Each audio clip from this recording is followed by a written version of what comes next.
임플란트는 평생 쓸까요? 가끔 얘기를 들어요. 임플란트가 빠졌어요. 혹은 임플란트 위에 씌운 크라운이 빠졌어요. 임플란트도 빠집니다.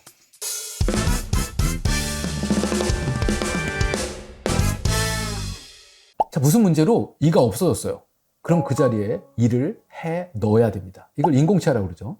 그럼 어떻게 해느냐? 여러 가지 방법이 있는데 오늘은 뭐 임플란트가 주제니까 얘기하면 좀 끔찍한데, 잇몸 살 안을 이렇게 들여다보면 뼈가 있어요. 그죠? 그 잇몸 뼈. 그 잇몸 뼈에다가 구멍을 좀 뚫어요. 우리가 콘크리트 벽에다가 드릴로 이렇게 엉 뚫는 것처럼 그렇게 구멍을 뚫습니다. 그러고 난 다음에 거기다가 못을 이렇게 통통통통통 쳐서 박아 넣어요. 뼈 속에, 콘크리트 속에 뭐가 들어간 거죠. 자, 이 들어간 게 이게 임플란트입니다. 그 임플란트를 이렇게 들여다보면 가운데 구멍이 있어요. 그 구멍에다가 또 쐐기둥을 하나 콩콩콩콩콩 박아놔요. 그럼 이제 임플란트 심어놓은 위에 쐐기둥이 요만큼 나왔겠죠. 그럼 그 쐐기둥 위에다가 머리를 탁 꽂습니다. 이게 임플란트예요. 자, 그럼 임플란트는 모두 세 부분으로 이루어졌어요. 뼈 속에 들어있는 거. 두 번째는요, 그 임플란트 속에 꽂아놓는 기둥. 그렇죠? 이건 바깥에 나왔겠죠. 그 다음번에 그 위에 씌우는 머리. 이렇게 세 종류로 되어 있습니다. 자, 머리는요, 바깥에 나온 기둥에다 이렇게 씌운 거예요. 요 씌우는 건 여러 가지 방법이 있습니다. 요 기둥에다가 접착제를 발라가지고 꼭 씌우는 거. 혹은 이렇게 넣고 여기서 도라이바 같은 걸로 나살 조여서 기둥하고 연결을 해놓는 거죠, 머리를. 이거 왜 그렇죠? 나중에 문제 생기면 풀러서 확인해 봐야 되니까. 그래서 얘는 가끔 빠질 수도 있어요. 접착제가 녹았네? 빠져요. 그래서 환자분들 중에 임플란트가 흔들려서 빠졌어요, 이렇게 들고 오시는 분들이 있단 말이에요. 큰일이 났느냐? 아니죠. 이거 잘 됐다. 왜요? 쌤은 접착제가 좀 녹았으니까 이게 흔들렸다 빠졌을 거잖아요. 그럼 그 안에 미세 균열이 있다는 얘기예요. 뭐에? 접착제. 잘 됐다. 깨끗하게 청소해서 상태 확인해보고 다시 끼우면 돼요. 그러니까 빠진 거 들고 가시면 됩니다. 별 대단한 일 아니에요.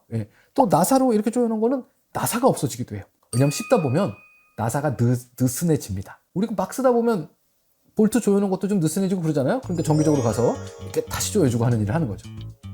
그래서 크라운의 머리 부분은 그래, 빠질 수도 있고 교체할 수도 있겠다. 그런데 뼈에 심어놓은 게 빠지면 큰일 나는 거죠. 이 뼈에 심어놓은 게 빠지는 건 여러 종류가 있습니다. 첫 번째는 치과의사가 잘못 씹어서 빠질 수 있어요. 그렇죠? 치료 잘해야 되는데 잘못 씹어서 빠질 수도 있어요. 또 하나는 처음에 이거를 뼈 안에 넣어놓으면 얘가 뼈하고 달라붙습니다. 이 임플란트라는 것 자체가 타이타늄이라고 하는 금속인데 얘가 뼈하고 붙는데요. 그럼 나중에는 돌덩이처럼 돼서 안 빠져요. 뼈하고 한 몸이 됩니다. 그럼 정말로 단단한 뿌리가 되는 거죠. 그런데 이걸 심어놓고 뼈하고 못 붙는 경우가 있을 거예요. 치과의사가 잘못 심어서 못 붙는 경우도 있겠죠. 그 다음번에는요, 아무도 이유를 모르는데 안 붙는 경우도 있어요. 또 다른 거는요, 바깥에서 염증 물질이 들어가서 염증이 생겨서 흔들려서 빠지는 경우도 있어요. 여러 가지 경우가 있겠죠.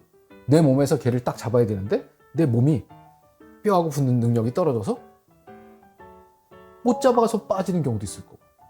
그 원인이 뭔지는 찾아봐야 되겠지만 그런 다양한 이유들이 있습니다. 근데 이렇게 초반부에 빠지는 거 말고요, 잘 썼는데 3년 지났더니 5년 지났더니 임플란트가 흔들리더라 하는 경우가 있어요. 이거는 처음에 고정은 잘 됐는데 나중에 임플란트 주변부에 뭐가 생긴 거예요? 염증이요. 그래가지고 임플란트 주변에 뼈가 녹아서 없어진 겁니다. 그래서 흔들리는 거예요. 자, 임플란트는 쇠인데, 티타늄인데 염증이 생기냐? 네, 생겨요. 어디서 생겨요? 쇠에 생기는 게 아니고 임플란트 주변에 뼈에 생기는 겁니다. 우리 치아는 어때요? 딱딱한 이빨이잖아요. 여기 생기는 게 아니고요, 이를 둘러싸고 있는 잇몸 조직에 염증이 생기는 게 잇몸 질환이에요. 그럼 임플란트 주변에는 잇몸 질환이 있느냐? 있습니다. 그런데 내 이빨과 임플란트의 가장 큰 차이점은 뭐냐? 얘는 나하고 같이 살고 있는 내 식구예요. 얘는 모르는 이물질입니다. 들어와 있죠? 염증이 생기면 지저분한 것들이 이 잇몸을 녹이려고 난리를 치면 내 이 주변에는 우리 방어군이 있어요. 그래서 그놈들하고 싸웁니다. 그래서 그 염증을 어떻게든 이겨보려고 애를 써요. 이쪽은 임플란트는요, 이물질이죠. 얘는 염증이 생기면 그냥 뼈가 무너져요. 여긴 방어군이 없어요. 자, 그러면 똑같은 염증 상태면 이쪽에 있는 내 이빨과 이쪽에 있는 임플란트 어느 게 더 빨리 망가져요? 임플란트가 빨리 망가집니다. 근데 임플란트 왜 했어요? 잇몸 염증 때문에 뼈가 녹아서 했대요. 충치 때문에 이가 너무 많이 망가져서 했대요. 그런데 임플란트 한 후에 이 임플란트 관리가 제대로 안 되면. 관리는 뭐예요? 다른 건 아무것도 없습니다. 닦는 거예요. 어딜 닦아야 돼요? 임플란트 머리통. 이물질이니까 닦을 필요 없죠. 그죠? 빼서 가끔 청소해도 되라고 그랬는데. 그 다음에 임플란트 저 속에 들은 거, 뼛속에 들은 거 청소할 수 있습니까? 없죠. 어딜 닦으셔야 돼요? 임플란트와 내 몸이 만나는 경계면을 닦으셔야 돼요. 거기가 어디예요? 잇몸 살입니다. 그래서 칫솔질은 내 치아도 마찬가지고 임플란트도 마찬가지지만 잇몸 살을 닦으셔야 돼요. 그러려면 칫솔이 부드러워야 되겠죠. 그리고 어딜 향해야 돼요? 칫솔이 잇몸을 향해야 됩니다. 45도 각도로 잇몸을 향해서. 그래서 한 개씩 한 개씩 임플란트를 꼼꼼하게 닦으셔야 돼요. 이게 제가 늘상 말씀드리고 있는 SOOD 수드 칫솔질이에요. 임플란트도 똑같이 적용이 됩니다. 임플란트가 우리나라에 나온 지 꽤 오래됐어요. 전 세계적으로 꽤 오래됐습니다. 예. 이렇게 얘기하면 제가 되게 나이 많아 보이지만, 예. 저 학교 다닐 때는 임플란트라는 걸 치과대학에서 안 가르쳤어요. 제가 본과 4학년 때쯤 미국에서 임플란트를 공부한 선생님이 왔다. 그래갖고 특강이다. 이렇게 해서 그 임플란트를 처음 들었었습니다. 근데 지금은 치과대학 교과서에 임플란트가 있어요. 이렇게 얘기하니까 진짜 나이가 많이 들어 보이는데. 어쨌건 간에 지금 열심히들 배워서 나오고 있으니까 치료는 잘 하고 있습니다.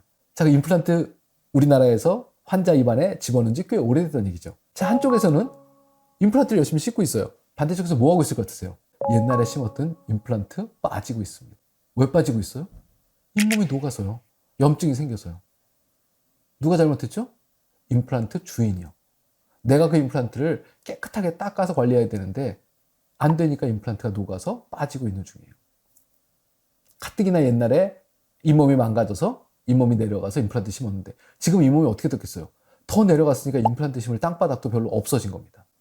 얼마나 임플란트 환자들이 염증이 있을까요? 통계를 내봤더니 거의 대부분이 임플란트 주변에 잇몸 염증을 갖고 있대요. 이건 잇몸 살의 염증을 갖고 있다는 겁니다. 뼈가 녹는 사람도 반은 된대요. 그럼 방송 보고 계신 분들, 내가 임플란트 심기 전과 심기 후에 많이 달라지지 않았으면 임플란트가 망가지고 있다라고 볼 수 있는 겁니다. 오늘부터 바꾸셔야 돼요. 뭘 쓰셔야 돼요? 칫솔이요. 어떻게 해요? 잇몸을 닦아야 됩니다. 그 다음번에는요, 그 사이사이에 구멍에 맞는 치간칫솔 사이즈 맞춰서 쓰셔야 됩니다. 이 두 가지를 완벽하게 쓰시면 나머지 치아에도 다 해야 되죠. 그 임플란트 오래 쓰실 수 있어요. 그게 안 되면 몇 년 후에 다음번 임플란트 심으실 거예요. 임플란트 관리는 약이 아닙니다. 임플란트 관리는 머리통 부분을 깨끗이 닦는 게 아니에요. 그건 이물질입니다. 다른 사람들, 그죠? 인공물질이에요. 어딜 닦으셔야 되냐? 잇몸을 닦는다, 살을 닦는다, 임플란트와 내 몸이 만나는 경계부를 닦는다. 오늘부터 이 생각 가지시고 거울 보면서 평생 그 임플란트 오랫동안 쓰실 수 있도록 살금살금 조심조심 부드럽게 닦아보시기 바랍니다. 제 채널에 오시면 수드 칫솔질 방법에 관련된 얘기들이 정리되어 있으니까 와서 꼭 한번 봐주시기 바라겠습니다. 감사합니다.